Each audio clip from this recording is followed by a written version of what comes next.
안녕하세요, 토지PM입니다. 오늘은요, 처인구의 향후 10년에 대한 영상을 준비했는데요. 원삼 SK 하이닉스에 대해서 분석하다 보니까 원삼면 뿐만 아니라 그 주변 배후 수혜지까지 관심을 가졌고요. 여러분들에게도 처인구의 호재 그리고 향후 10년에 대해 알려드리면 좋을 것 같고요. 그리고 SK 하이닉스의 생활권으로 동탄 2 신도시를 예상하는데요. 왜 용인 지역이 아닌 동탄 2 신도시가 하이닉스 생활권이 되는지 동탄에 관심 있는 분도 꼭 영상 끝까지 봐주세요. 지금부터 처인구의 미래에 대해서 자세히 알아보겠습니다. 네, 처인구 향후 10년은 그리고 동탄 2 신도시는 원삼 SK 하이닉스 생활권. 네, 현재 용인시에 관심 있는 개발 호재는 무엇일까요? 네, 7가지 호재로 구분해 보았는데요. 첫 번째, 3기 신도시의 최강자 용인 플랫폼 시티. 두 번째, 모현 분당급 신도시. 세 번째, 포곡 대대적인 개발. 네 번째, 남사 150만 평에서 180만 평 복합 신도시. 다섯 번째, 용인시청 역삼지구 용인시 역대 최대 개발. 여섯 번째, 원삼 SK 하이닉스. 일곱 번째, 백안면 개발이라고 생각합니다. 이 중 구성역, 그러니까 플랫폼 시티를 제외한 나머지는 처인구에 대한 투자가 집중되어 있는데요.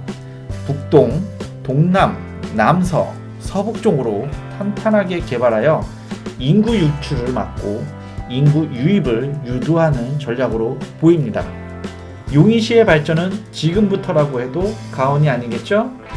민자였던 제2 경부고속도로도 정부 주도로 전환하고 1년 6개월의 공기 단축을 목표로 건설하고 있습니다. 안성까지 2022년 개통이고 2단계 세종까지 2024년 개통입니다. 그러니까 하이닉스가 2022년에 착공이 되는데요. 원삼 IC도 그 개통에 맞춰서 진행하고 있습니다. 다수의 전문가들도 인정하듯 지금까지는 제1경부축으로 개발이 되었다면 미래에는 제2 경부축으로 개발 발전해 나갈 것입니다. 하이닉스가 끝이 아니라 시작일 뿐이죠.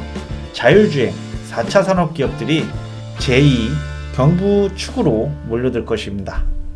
네, 그리고 84번 도로는 용인시 예산이 아니라 동탄 분양비에 포함된 돈으로 건설하는 도로인데요. 이 도로가 천리까지 종착 지점이라는 게 좀 아쉽긴 합니다. 그 이후 연장 계획은 없습니다. 지금 연장 계획이 수립된다 하더라도 10년 정도 걸릴 것으로 보이는데요. 연장은 아주 먼 미래의 일이겠죠. 84번 도로의 주 사용 목적은 동탄과 용인시청 생활권 연결에 있는 것 같습니다. 또한 용인 중심지 생활권을 동탄까지 확장하기 위함이기도 하고요. 동탄과 원삼의 주 연결 통로는 82번 도로라고 봐야 할 것 같습니다. 부분 4차선 확장 계획도 있으니까요. 남사 복합 신도시를 고려하여 원삼면과의 연결을 84번이 아닌 82번으로 이용할 듯 보입니다.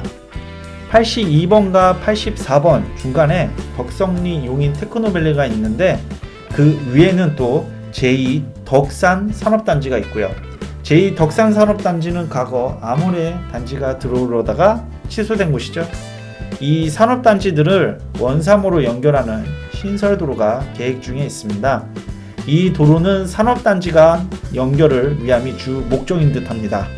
이 산업단지들도 반도체 클러스터에 한몫하리라고 봅니다. 이 사항들이 지금 본 사항들이 향후 10년 안에 이루어질 텐데요. 처인구가 어떻게 발전되어 있을지 벌써 기대가 되네요. 하이닉스로 인한 동탄의 수혜 여부는 설명 들었던 상황에 따라 결정이 됩니다. 용인시는 분명 하이닉스로 발생하는 주택 수요를 모현, 포곡, 남사, 역삼, 부근으로 유도하여 인구를 늘리려고 할 것입니다. 모현, 포곡은 이천 하이닉스 주택 수요까지 빨아들일 가능성이 높지만 이천은 자연보전권 지역이라 확장성이 제한적입니다. 원삼 하이닉스 예정지는 제2경부고속도로 원삼 IC 인근 원삼 산업단지 예정지 주변인데요. 이 말은 원삼 하이닉스로 가기 위해서는 지방도 318번 이용이 필수인데요. 즉 45번 국도에서 318번 지방도 거쳐 원삼 하이닉스 예정지 원삼 산업단지까지 차로 15분 정도입니다. 그런데 최근 개통한 42번 국도, 그러니까 신갈 우회도로죠. 이용하면 318번 국도 시점까지 논스톱으로 갑니다. 즉 318번 국도 시작점까지 용인시 한번 지역을 보면, 용인시 주거단지를 보면 기흥역에서는 15분, 동백역에서는 15분, 영통 청명역에서는 20분, 흥덕중학교에서도 20분, 상현역 강교중앙역에서는 25분 정도 소요가 될 것으로 예상이 되네요. 하이닉스 직원들이 어떤 주거지를 선택할까요? 아시다시피 원삼에 이런 대단지 주거지역이 없는 거 아시죠? 그래서 하이닉스 직원들이 선택을 해야 되는데 입맛에 어울리는 주거지를 선택하겠죠? 그런데 동탄은요? 네, 현재는 도로가 없어 원삼까지 40분 넘게 걸려서 현재만 보는 안목을 가진 분은 동탄이 별로라고 생각하겠지만 84번 도로가 구봉산을 간통해서 45번 국도와 연결하는 공사가 진행 중이고 22년 완공 예정입니다. 이 도로가 뚫리면 동탄역에서 318번 지방도 시점까지 단 10분이면 되고 원삼 하이닉스까지 20분 내외로 소요될 것으로 예상이 됩니다.